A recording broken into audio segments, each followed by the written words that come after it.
Suraqah ibn Malik ibn Ju'sham, we've heard of his story. When the Prophet ﷺ secretly left Makkah al-Mukarramah with Abu Bakr radiyallahu anhu and Aamin ibn Fuhayra, as they hid and then they travelled up north towards Medina, the Quraysh sent out search parties and bounty hunters. They declared 100 camels.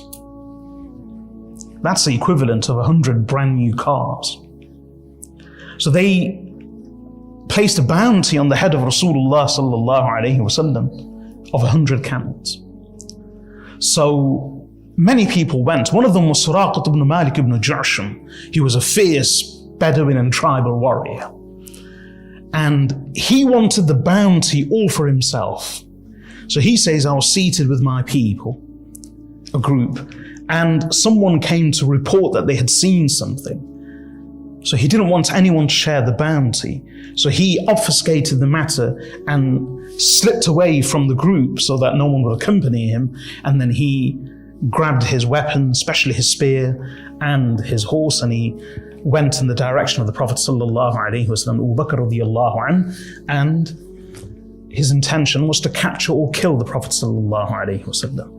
And we know it's a long story, but as he was approaching, his feet became, the legs of his horse became embedded and entrenched in the ground miraculously, because the Prophet ﷺ made the dua. Abu Bakr radiallahu anhu was frantically looking back repeatedly, and he was speaking out of fear for the Prophet ﷺ. But Rasulullah alayhi salatu wasalam prayed, and Suraqah ibn Malik ibn Ju'sham's horse became stuck in the ground. Once he was released, and even after being released, he was still intent on capturing or killing the Prophet ﷺ. A second time he became stuck. A third time, eventually he realized that this was the work of the Prophet ﷺ. He then drew near, and then he, subhanallah, the man who came to kill the Prophet ﷺ or capture him, he was humbled before the Messenger of Allah.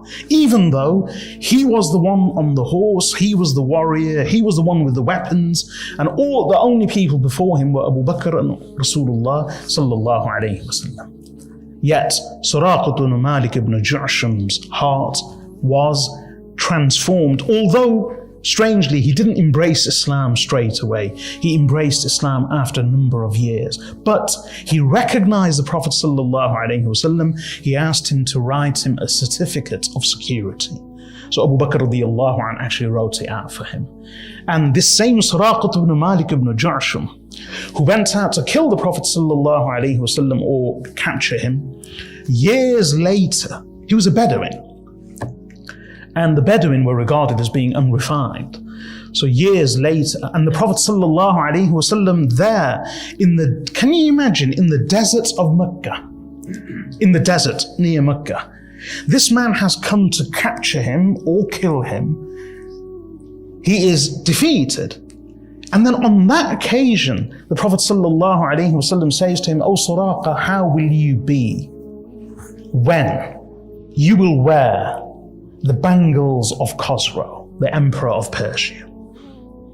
And according to some narrations, he said this to him later. In any case, during the time of Sayyidina Umar ibn al-Khattab radiyallahu anhu, when Persia was conquered. And this was no mean thing.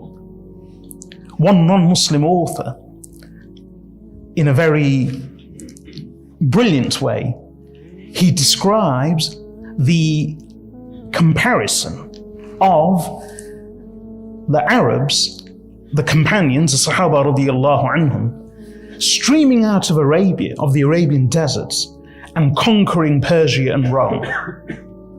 He says, and this is a non-Muslim author, he says to understand it, it's the equivalent today of the Eskimos coming out of nowhere and totally destroying both the US superpower and the Russian superpower. That was what the Arabs achieved.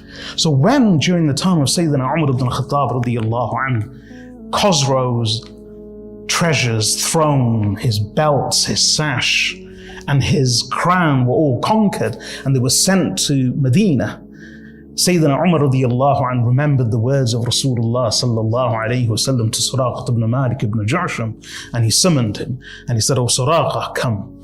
And then he made Suraqah wear the crown, the sash, and the bangles, the bangles of Khosrow. And then he said to Suraqah radiallahu anhu, Umar radiallahu anhu said to Suraqah, "Raise your arms," i.e. in this manner, so it's a full display. And then when he did so, Sayyidina Umar ibn al-Khattab radiallahu anhu said, "All praise be to that Allah who stripped Khosrow." And remember, he was the emperor of the Sassanid Persian Empire. He said, "All praise be to Allah who stripped Khosrow of his bangles and jewelry and put them on the hands and the arms of a Bedouin." So he did that to fulfill the words of Rasulullah sallallahu alayhi wasallam. And that was Suraqah radiallahu anhu, who went to capture or kill the Prophet sallallahu alayhi wasallam.